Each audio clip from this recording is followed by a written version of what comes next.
நண்பர்களுக்கு வணக்கம். இன்றைக்கி நம்ம பார்க்க போகிற படம் பார்த்திங்கன்னா ரேகா சரித்திரம். இந்த படம் பார்த்திங்கன்னா ஒரு தெலுங்கு படம்.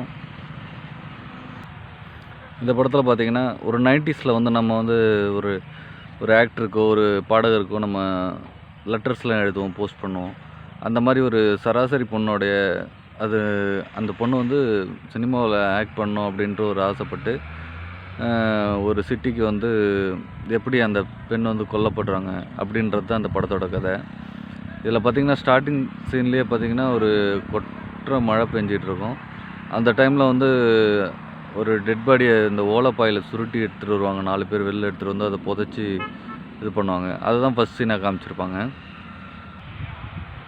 இந்த படத்தில் பார்த்திங்கன்னா காதோடு காதோரம் அப்படின்ற ஒரு படம் ஷூட்டிங் பண்ணிருப்பாங்க. அதில் வந்து ஜூனியர் ஆர்டிஸ்ட் வந்து தேவைப்படும்.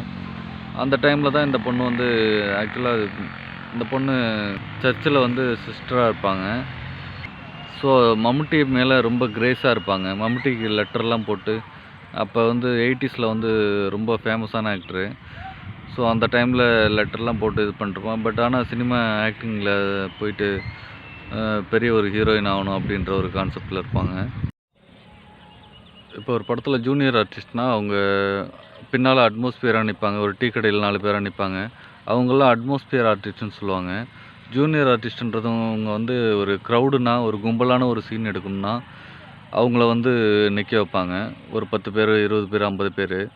அந்த மாதிரி அட்மாஸ்பியர்னால் பின்னால் ஒரு மைக்கு பின்னால், பாடகருக்கு பின்னால் ஒரு 4 பேர் சும்மா அட்மாஸ்பியர் நிற்க வைப்பாங்க. அதே மாதிரி தான் இந்த படத்தில் வந்து ஒரு ஜூனியர் ஆர்டிஸ்ட் ஏஜென்ட் இருப்பார். அவர் தான் வந்து இவங்கள அந்த காதோடு காதோரம் படத்துக்காக வந்து இட்டுட்டு வந்திருப்பார். அந்த டைமில் மம்முட்டி வந்து முன்னால் பாடுற மாதிரி, அதுக்கு பின்னால் வந்து 4 சிஸ்டர்ஸ் வந்து நின்று கோரஸ் பாடுற மாதிரி அந்த சீனை எடுத்திருப்பாங்க.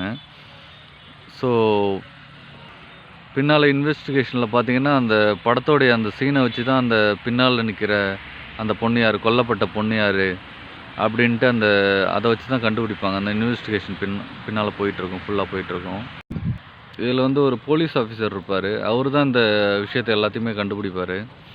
ஜஸ்ட்டு எதனால் அது கொலை நடக்குது அப்படின்ற பேக்ரவுண்டை வந்து வெரிஃபை பண்ணும்போது அப்போ ஒர்க் பண்ண ப்ரொடியூசர், ஃபோட்டோகிராஃபர்லேருந்து எல்லாத்தையுமே போயிட்டு மீட் பண்ணி நிறைய விஷயங்களை அப்போ நடந்த சின்ன சின்ன விஷயங்களை வந்து அவர் வந்து கேதர் பண்ணி கிளைமேக்ஸில் வந்து கண்டுபிடிக்கும்போது பார்த்திங்கன்னா அந்த பொண்ணு வந்து கன்னியாகுமரியில் உள்ள ஒரு கிராமத்திலேருந்து சினிமாவுக்காக நடிக்க வந்து கொல்லப்படுற மாதிரி காமிச்சிருப்பாங்க.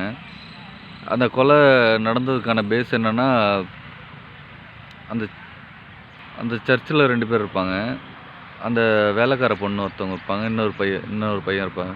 அவங்க 2 பேருக்கும் ஏற்படுற அஃபையர்னால என்ன பண்ணுவாங்க, அந்த சர்ச்சில் உள்ள பொருள், தங்கம், நகை, ஜப்பான்லேருந்து அவங்களுக்கு வந்து சேரிட்டிலேருந்து ஃபண்டு வந்திருக்கும்.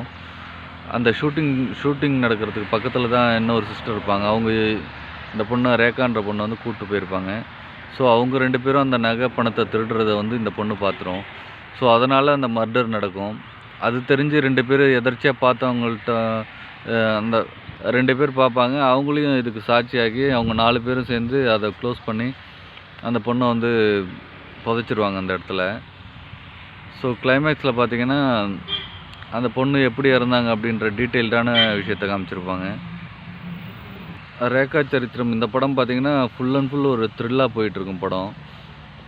கடைசியில் இன்வெஸ்டிகேஷன் பண்ணி அவங்க அந்த சர்ச்சிலேருந்து திருடிட்டு போன பொருட்களை வச்சு அவங்க வந்து பெரிய ஒரு நகைக்கடை வச்சுருப்பாங்க.